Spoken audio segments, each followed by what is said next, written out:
Chapter 5 Shaul's Shaky Start, from 1 Samuel 12 and 13. It was this powerful tendency inherent to men to take command of their own affairs that troubled the prophet Shemuel so deeply. He was retiring now from the responsibility of ruling Yasharel as their last judge. He was transferring his leadership to the new and untried king. With the whole nation assembled before him, the old gray-haired stalwart challenged the people to consider the crucial choice they had made. With his own profound spiritual wisdom, he knew full well the future for Yasharel was fraught with peril. Instead of being guided by Yahuwah, they had submitted their lives to the fickle hands of a mere man.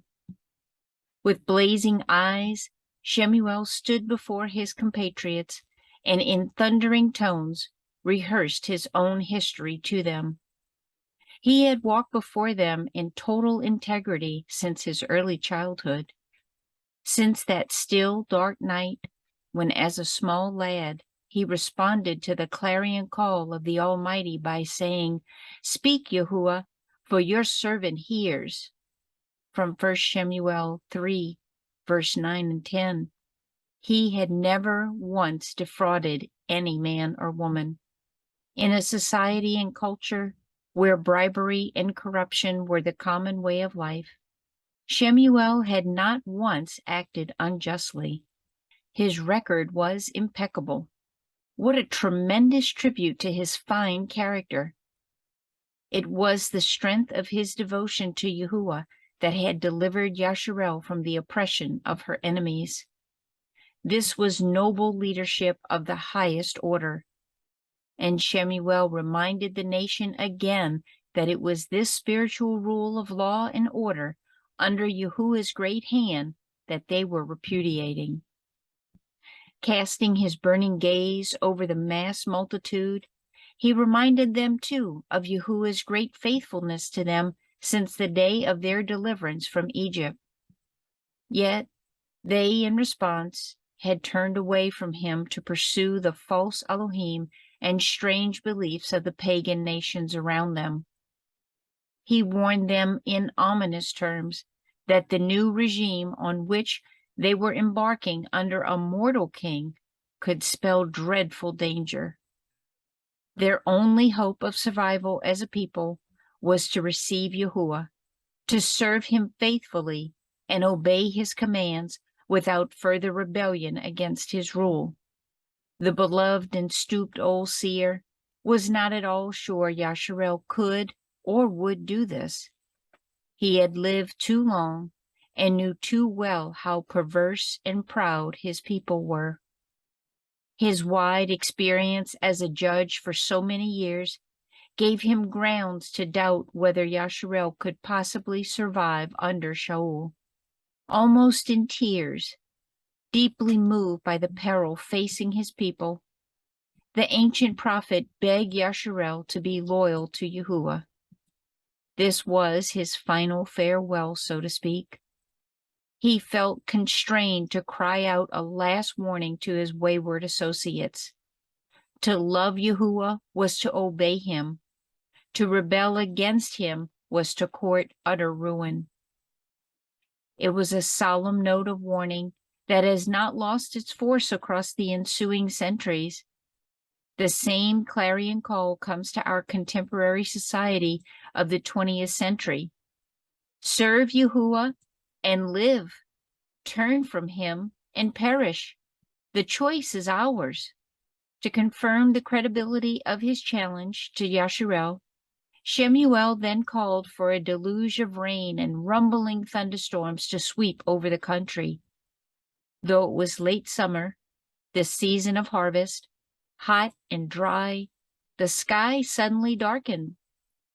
Great black clouds rolled in across the hills, and a gigantic cloudburst drenched the dry ground.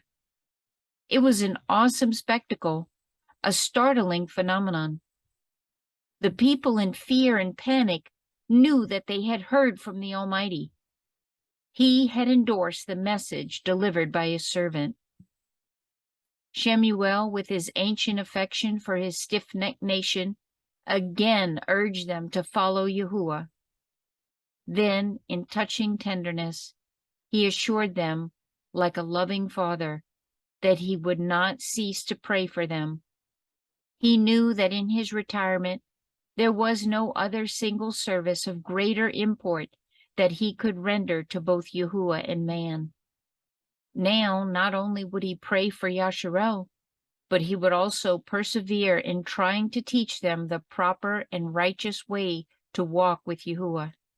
His twilight years would not be wasted in self-indulgence. Instead, they would be spent in lively service to his generation. What was true for Shemuel is no less true for us. In our North American society, there is a large number of elderly people, many of them believers. They, too, can devote their time and energy to no greater will than to spread themselves in intercession to Yahuwah for others. To fail to do this, as Shemuel declared so vehemently on this occasion, is to grieve Yahuwah himself. It is also to betray others around us, who may not know the right way to follow Yahusha. I'm a senior citizen myself. Yahuwah's merciful Ruach has laid upon my Ruach 3 special concerns I pray for continuously. 1. The leadership of his faithful worldwide.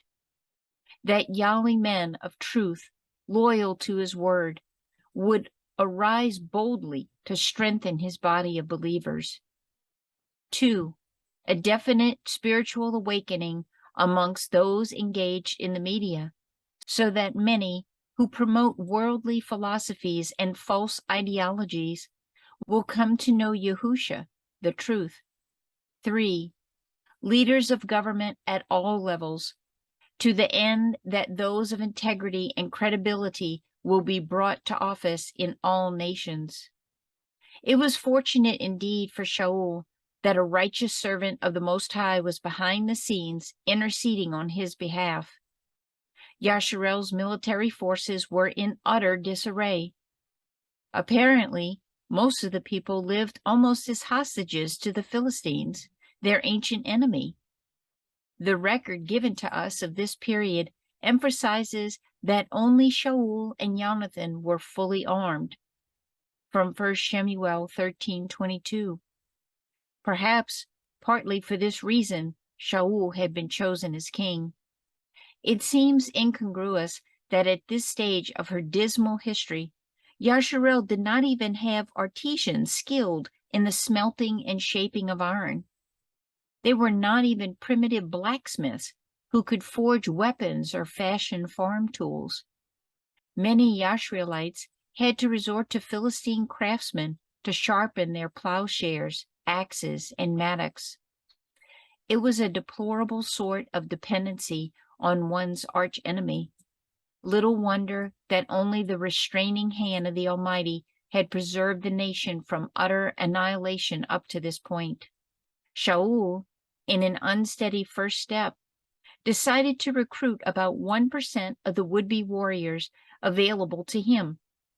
He elected to establish a unit of about 2,000 men under his command and half that number under young Jonathan, his son.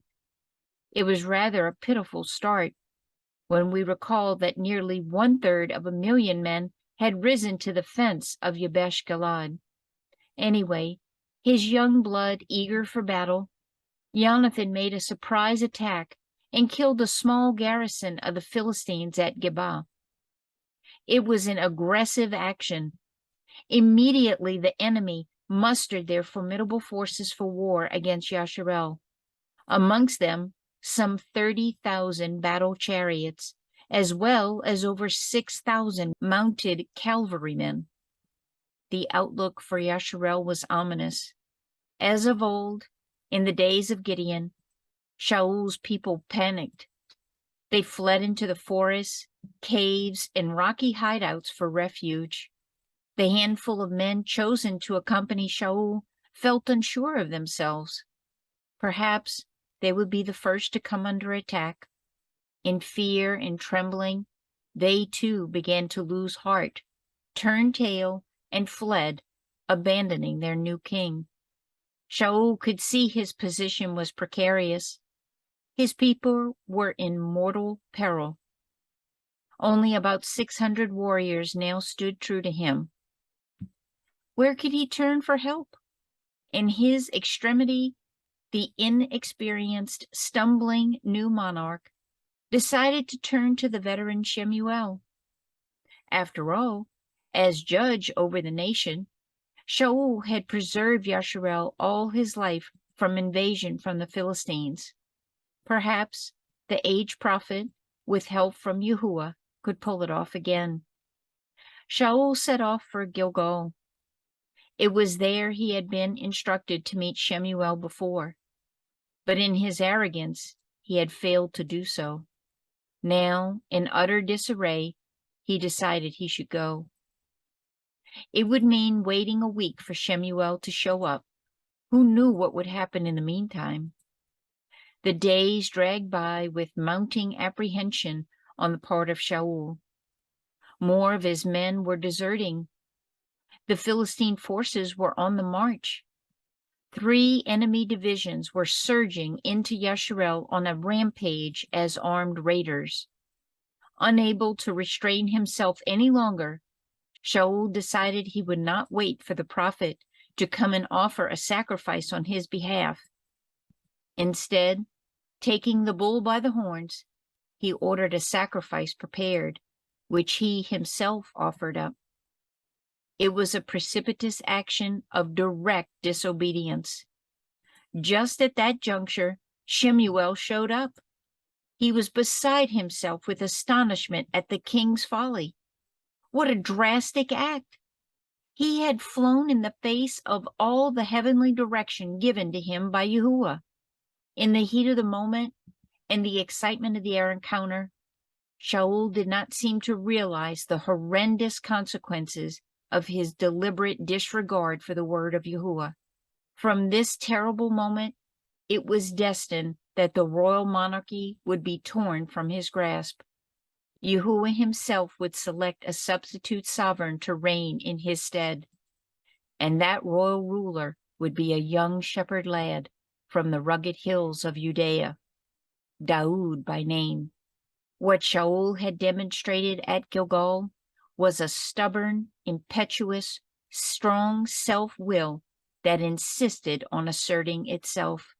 He was obviously not suited to serve under the sovereignty of Yahuwah. Again and again, this trait would lead to his downfall. He was a man incapable of coming under heavenly control. The principle is an all-important one for each of us. Will we wait patiently and comply with Yahusha's wishes? Or must we push ahead with our own ideas and insist on using our own initiative? Are we the ones who will call the shots? Or are we ready to respond in hearty right will to what heaven's royalty arranges for us? To have our own way is to end up in disarray. To quietly do our Father's will is to know strength and security. Chapter 6. Jonathan storms the enemy stronghold. From 1 Shemuel 14, 1 through 23. The stern rebuke from Shemuel, instead of bringing a sense of profound remorse to Shaul, seemed instead to plunge him into a state of pathetic reaction.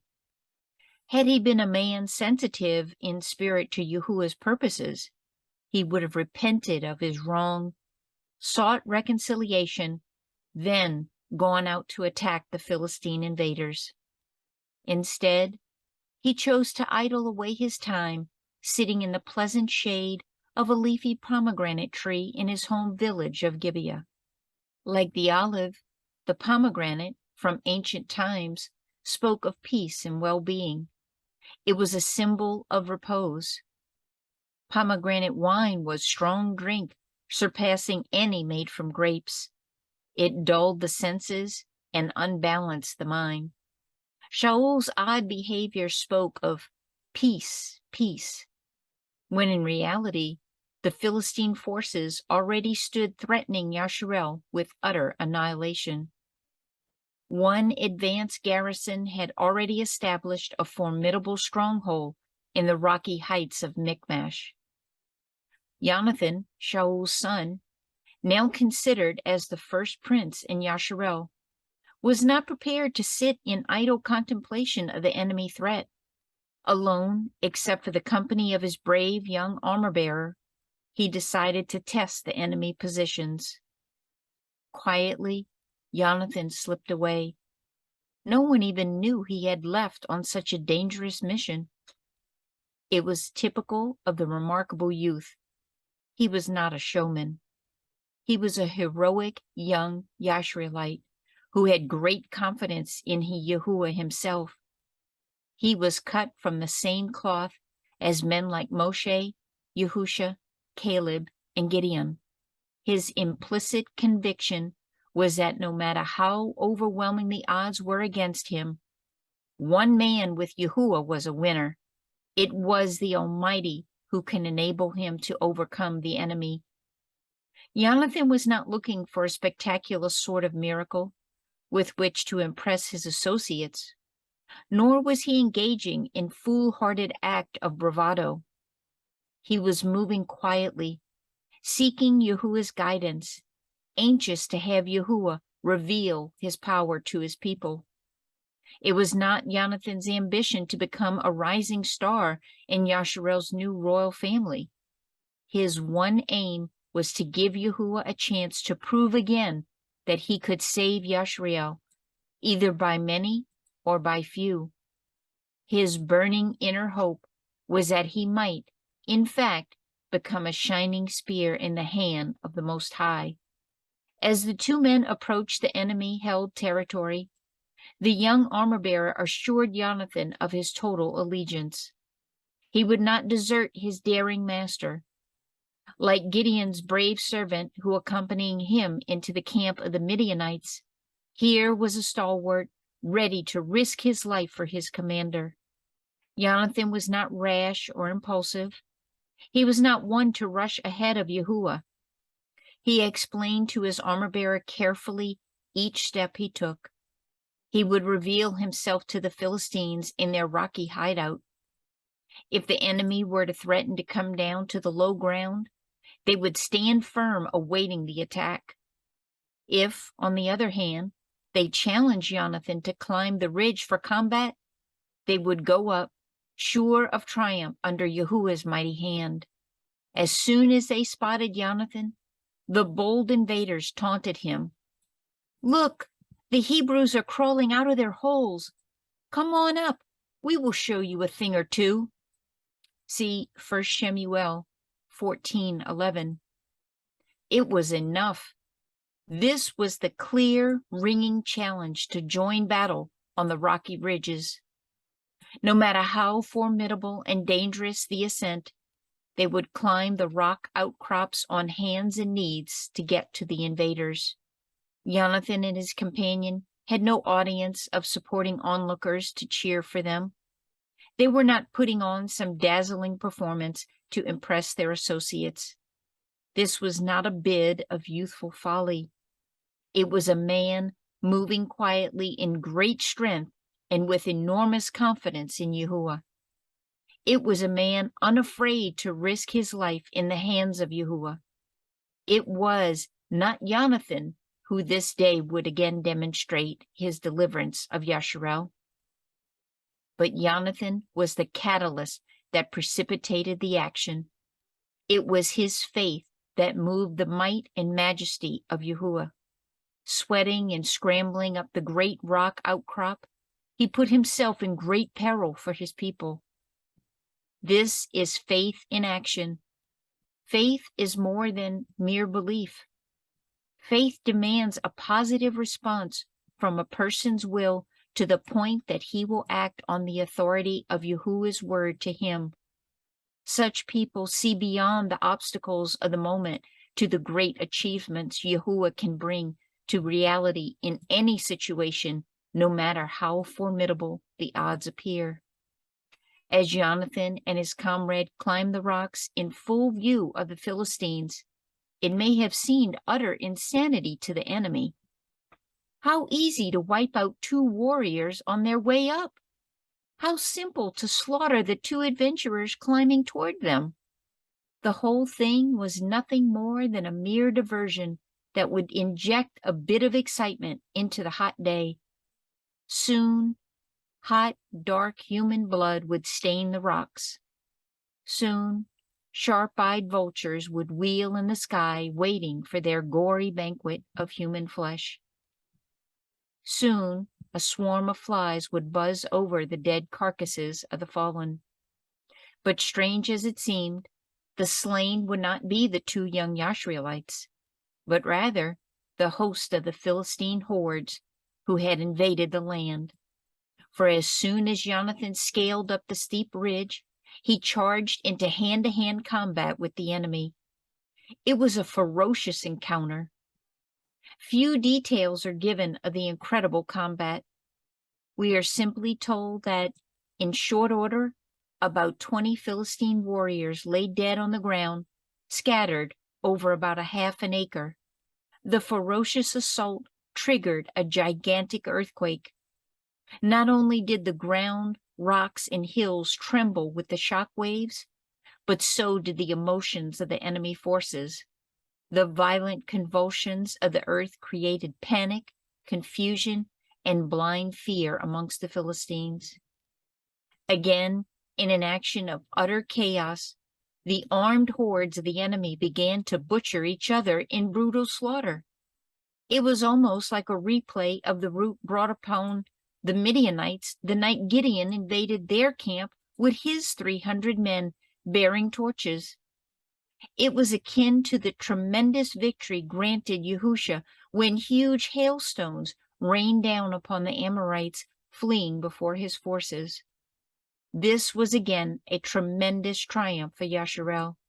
It was being evidenced once more that Yahuwah the Almighty was their deliverer. It was irrefutable proof that he could put the enemy to flight. Amid the carnage and confusion, Hebrew mercenaries who had been serving the Philistines turned against their erstwhile allies. In open revolt, they attacked the invaders and slaughtered the very ones who had armed them for combat against their own countrymen. The net result was a complete rout of the enemy. What had appeared at dawn that day as a formidable threat to the future of Yasharel had simply vanished into oblivion by sundown. It had been a magnificent display of Yahuwah's might on behalf of his people. Sitting softly in the cool shade of his green and lovely pomegranate tree, Shaul had no idea what was happening in the high country. Sipping on his pomegranate wine, dreaming dreams of peace and plenty, he knew nothing of the furious combat in the hills. Like many moderns, he simply assumed that by speaking much of peace, peace would just come drifting sweetly across the country. Not so. The freedom, survival, and destiny of Yasharel was being forged and secured in the brutal battle raging upon those ridges. Nor did his blurry eyes and dim wits see this until his scouts shouted to him that the Philistines were being routed from their stronghold. It takes more than pleasant talk, emphatic rhetoric, and skilled diplomacy to bring about peace of any sort in any human society. The price for peace is very high. It comes at the cost of personal privation, of total preparedness, of enormous courage and strength in the struggle for survival. The weak are always driven to the wall to be obliterated in cold blood. In a frenzy of excitement, Shaul did not even have the presence of mind to order his own men to pursue the Philistines. Instead, he decided to take a roll call to discover who was missing. To his astonishment, he found that Jonathan and his armor-bearer were gone. He could scarcely credit the fact. Surely his son would not be so rash. In characteristic double-minded confusion, Shaul ordered the priest to bring up the ark of Yahuwah for consolation. Shaul ordered the priest to bring up the ark of Yahuwah for consultation. Then, a few moments later, he commanded him to withdraw. What was he to do? How and when seemed beyond his befuddled brain. He never knew Yahuwah's will. Finally, in a belated show of strength, the bungling monarch gathered up his armed men and headed for the battle. It was as if his feeble effort to add his own loud hurrah to the victory cry. As news of the combat spread across the countryside, timid Yashreelites climbed out of their caves, emerging from hiding in the hills and forests to join in pursuit of the Philistines. It was a remarkable conquest that had been sparked by one man's quiet confidence in the trustworthiness of the Almighty. As so often happens, it takes one person's courage, initiative, and boldness to bring others into action. Shaul's indolence might very well have spelled Yasharel's total defeat at the very beginning of his hopeless reign. Instead, his son's strong faith and brave fortitude in the time of peril enabled Yahuwah to save his people. Jonathan was a person who had power with Yahuwah and men. In loyalty and love for others, he was willing to lay down his life, if need be, to save his friends. He was bolder than a lion and swifter than an eagle. He dared danger in order to do Yahuwah's will. It was he who would, in later time, become Daoud's dearest friend. They were both forged from the same hard steel, fearless for Yahuwah.